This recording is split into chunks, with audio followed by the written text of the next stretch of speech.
Southwestern Family of Companies welcomes you to the Action Catalyst. Each week, our diversely and amazingly accomplished guests share their insights and inspirations to help us ignite our own. So let's invest attention together to breathe, to reflect and refocus, and decisively defeat that voice we call Mr. Mediocrity. Then let's enjoy moving forward to make a positive difference in our world.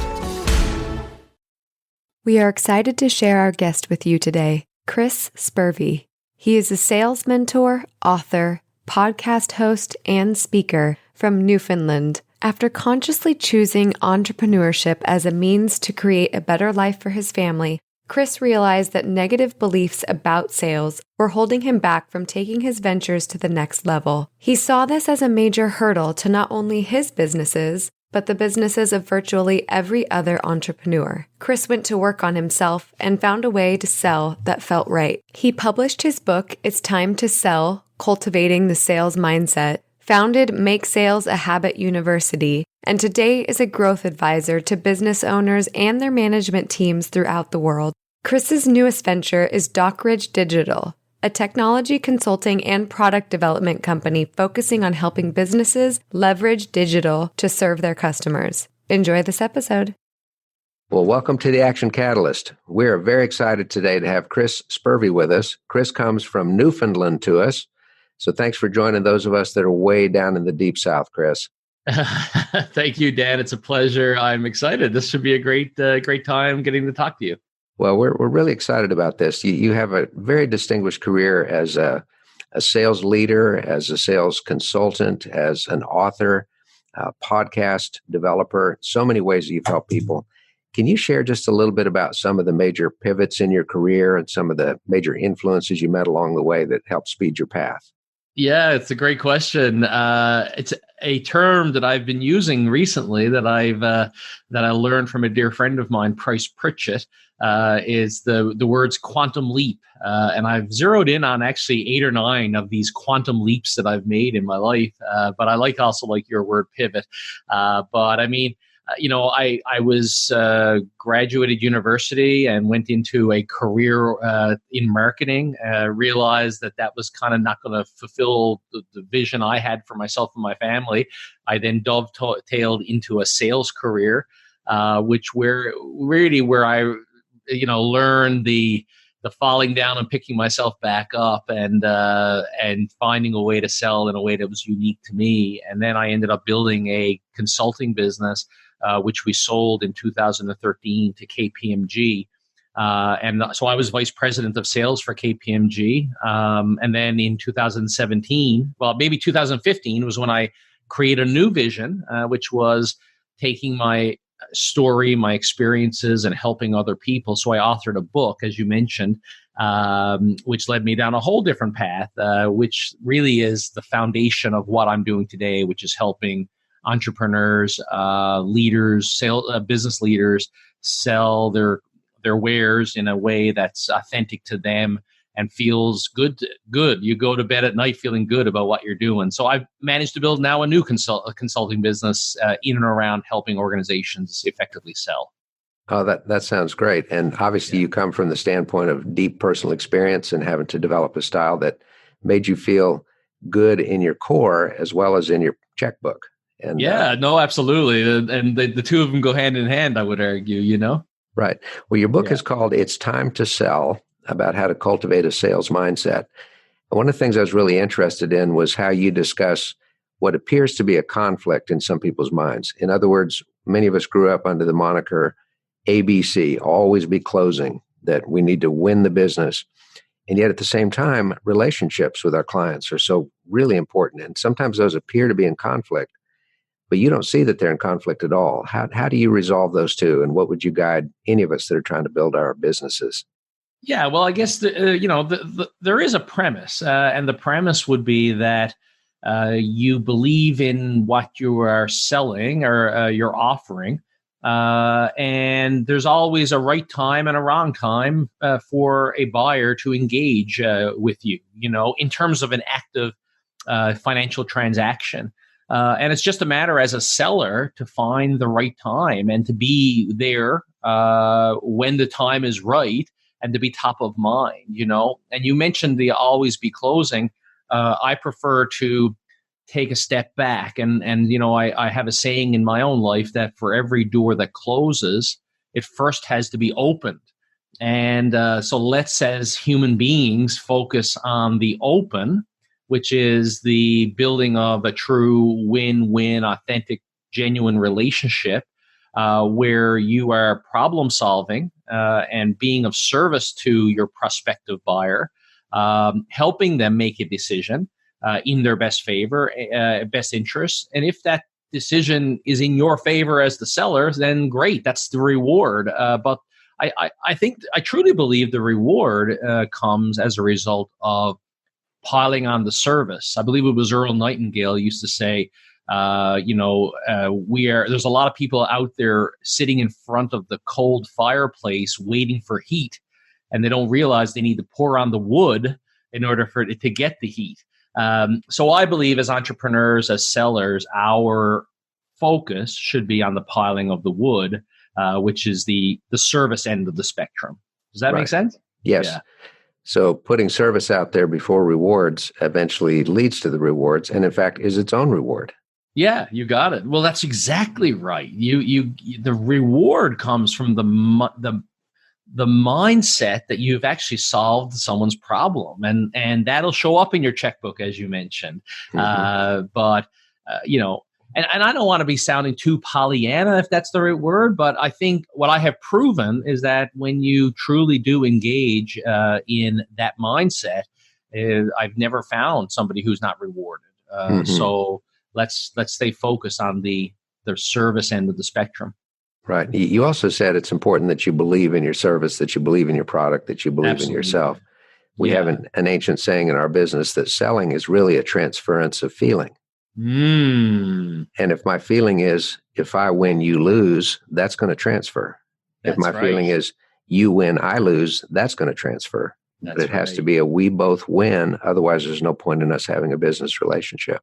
That's right. Exactly. And I think that sales historically has gotten a bad name because of the fact that people are being hired as quote unquote salespeople, and they're out there doing stuff they don't necessarily believe in.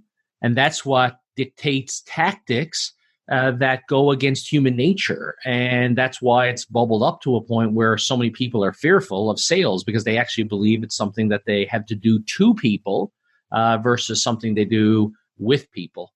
To advance both goals, which is so important. In fact, one of the really good things about social media and the prevalence of reviews is I think it's raised the level of salespeople's game, because there's no point in a transaction that you basically take the money and run, because you can never run away from social media. No, that's right. It's so true. Yeah, we're living in a far better day and age where you can't hide from being inauthentic and non-genuine and forcing yourself on people and over-promising and under-delivering, all of these things. You can't run. And because it will catch up with you. The great boomerang of life will eventually swing its way around and knock you really hard. Yeah, that's very, very true. I like the way you put that, the great boomerang of life. Chris, you've been extremely successful, and it'd be pretty easy for somebody from the outside to say, well, obviously he never hit any obstacles. He never hit any roadblocks. He's had it easy. Of course you have. Can you describe maybe some of the feelings you had when you were just trucking right along, and then all of a sudden, bam, against something you were not expecting, just a roadblock. You couldn't see it around it. You couldn't see under it. You couldn't see through it. What mindset did you adopt? What's the best way to happen when you just hit this unexpected stop? Yeah, I think it's a great question. I mean, and I've had these obstacles. I've shared on multiple podcasts before something that I actually never shared a whole lot until I got in front of a microphone.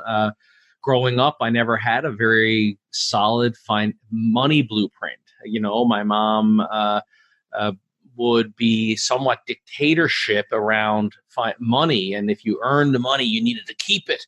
And I rebelled by spending it.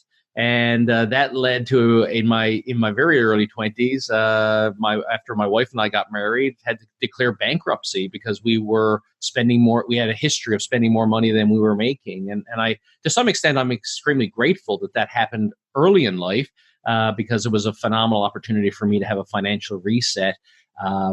And then to look at it from a different perspective and to learn from that and so on.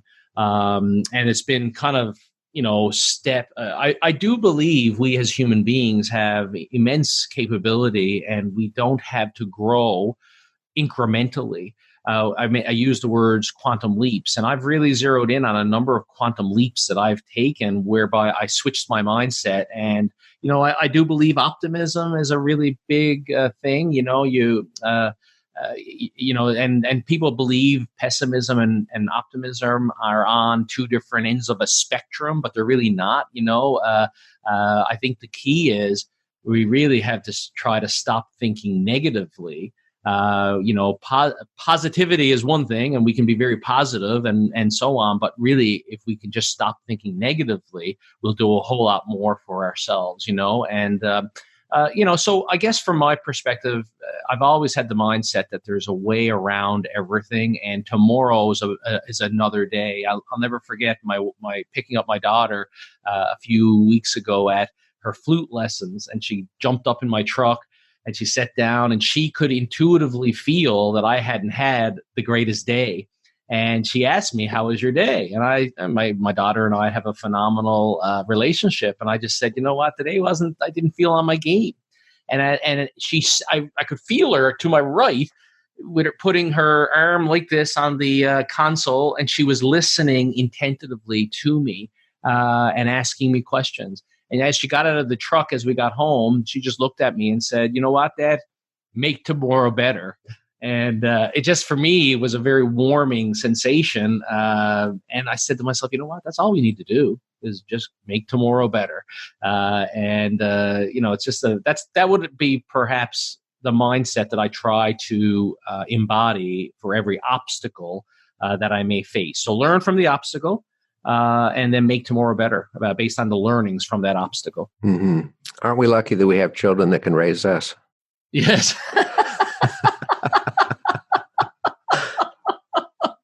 So true. Yeah. My daughter is very special. She has this intuitive ability, and I would love to believe she gets a little bit of it from me, but maybe it's my wife. I don't know.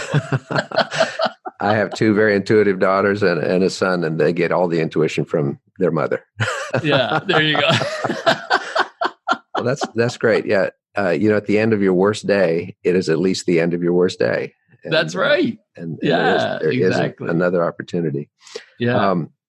Selling your company to KPMG, and they're not noted for being bottom feeders. They want premier properties.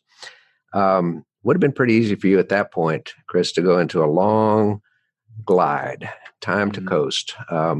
Obviously, you haven't done that. How do you keep your edge? How do you keep growing and striving when the bottom tier or several tiers of that hierarchy of needs are completely met and fulfilled? I think it's a wonderful question, and I think you are. We all have inside of us this hidden desire to be growing, and I've heard somewhere along the way, and I don't exactly remember where, but if we're not growing, we're dying.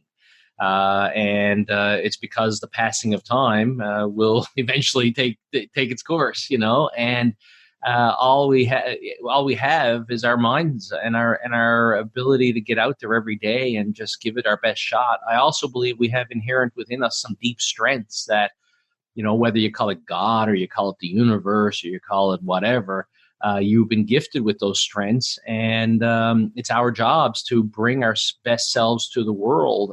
So I guess for me, I've always been, from a very young age, observing my dad and my mom, and I need to back up. And my mom, maybe she did give me that money blueprint that I had to really quickly come to grips with and change. But she just shared immense positives with me as well, and the servitude and always be serving mindset is something that I certainly got from my mom. So I'm always looking for ways to grow. I never stop. I just am constantly in search of ways to improve myself and improve the people around me. So the acquisition, I mean, yes, that was a leveling up in my life. But once I leveled up and felt the goodness of that leveling up, I was on to my next thing. I don't even know if it was an hour later. I was thinking, what's next, right? And oh yeah, no, I never even stopped to breathe. So I think it's just a mindset, and I think we all have it inside of us, and we all need to have that desire for a better tomorrow than we have today. Right. I think that's awesome. Albert Schweitzer said, if you can find the intersection between your talents and the needs of the world, that's where God wants you. Absolutely. And I think that's really what you're saying there in a great way. I love that. That's outstanding. Do you have a morning routine, Chris, a kind of a habit pattern in the morning? Could you share that with us?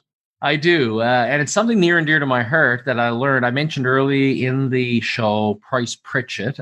Price is the author of U Squared.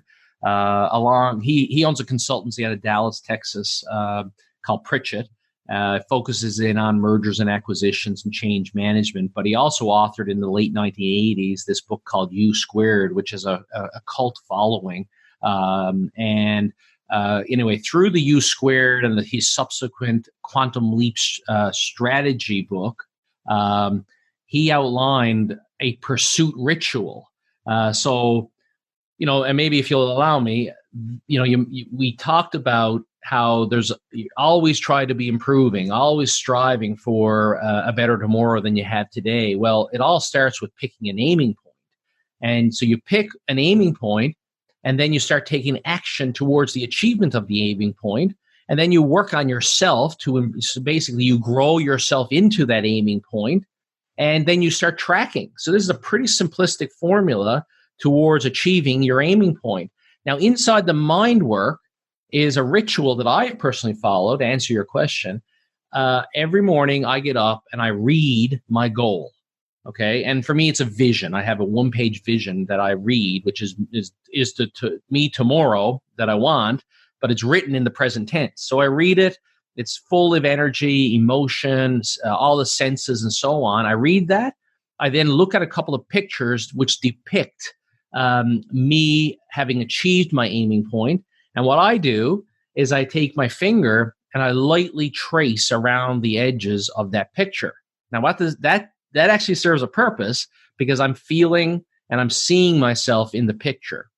And then what I do after I do that, I then take a few seconds, and I always know while I'm doing it, I'm going to get insights. I'm going to get ideas. And I believe someone said ideas are like slippery fish. If we don't spike them, they're going to move away. So I write down the ideas, and then effectively my day begins. And I just know that these ideas, these inspirations that come to me in that routine that you've asked me to talk about, and I apologize if this is long. Not at all. Those ideas find their way into my life and into the success pattern that I'm building from that point forward. Right. Yeah. I could tell you a story if you like, but for me, it gives me goosebumps of something most recently that's happened to me. If you'd like, please do share that, because our whole show is about insights and inspiration, and your personal story is a big part of that. So, at the base of our brain is something you may have heard of it, Dan, called the reticular activating system. And the reticular activating system it basically filters the things that we see, smell, taste, and touch.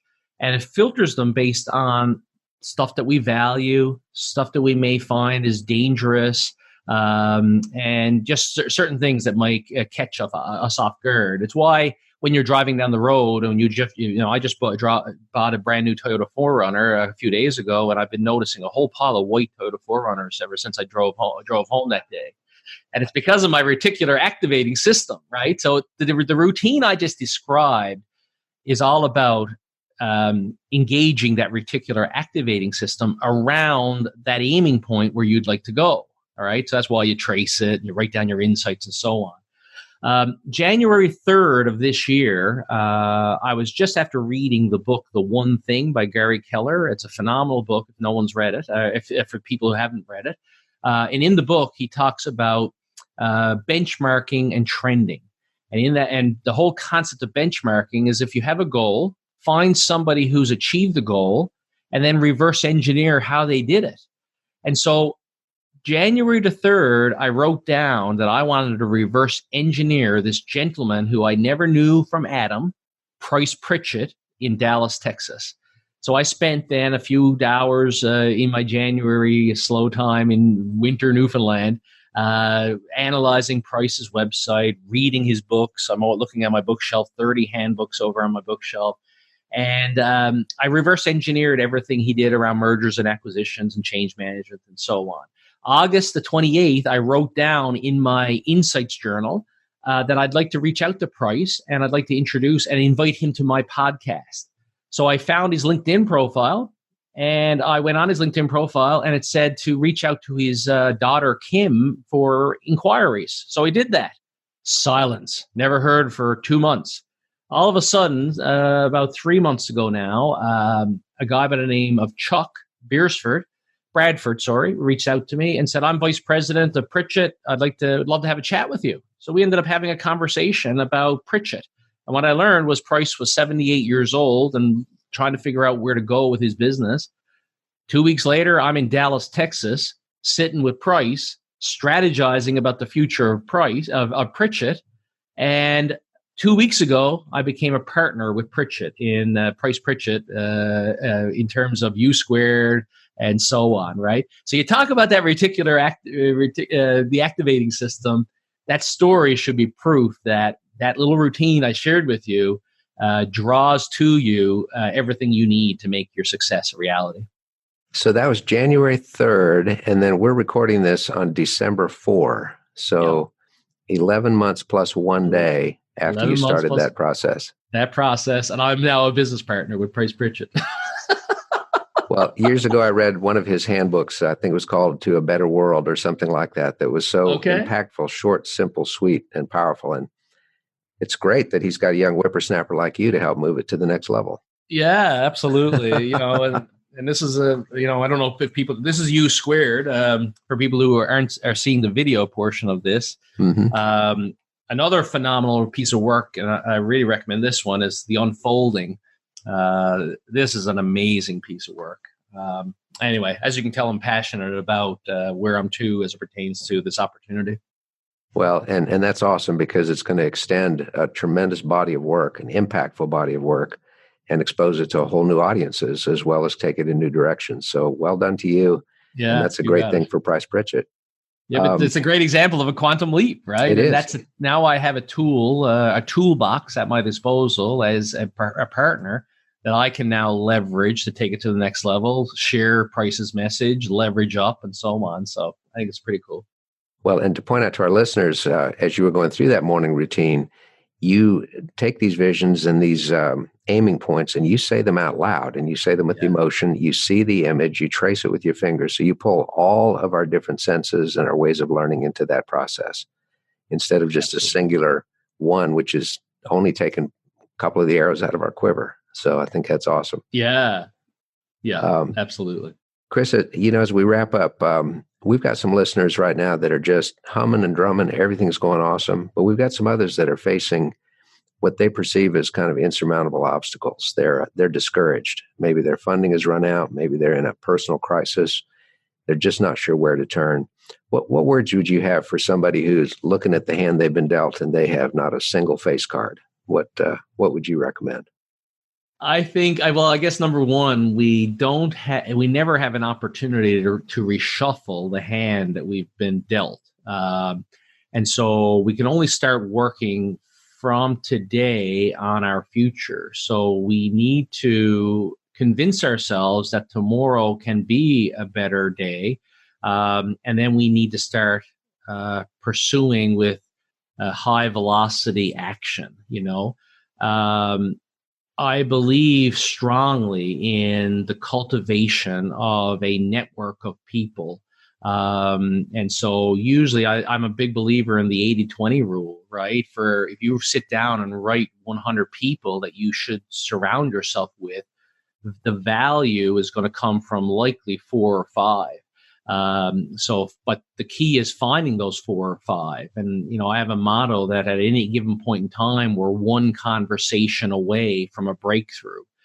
So be open to, I find human nature today in this social media world to be always like electronic, We need to get flesh on flesh and handshake eye to eye and meet people, share our visions, find out what their visions are. And we rise together, right? So that's a bit of a ramble, but I do believe in the philosophy. We can't reshuffle. We have to work with the cards we got, and we can only work on our today. So, use every day. And maybe if I could share Gary Keller, he operates, and I've sort of adopted it into my daily practice. Today, what is the one thing that I can do such that by doing it, everything else could be easier or unnecessary? And so that very focusing question leads itself to trying to find the best use for our time. And then lastly, I'll repeat the finding what your strengths are. I don't know if you're a believer in StrengthsFinder, but Gallup put out this thing called StrengthsFinder, and zero in on, find out what your top 5 strengths are, and really digest them and figure out, what's the best use of me, and focusing on your strengths, and you'll level up. But stay true. I think just too many of us going to restaurants and ordering beef soup, and before the beef soup comes, we change it to wonton soup.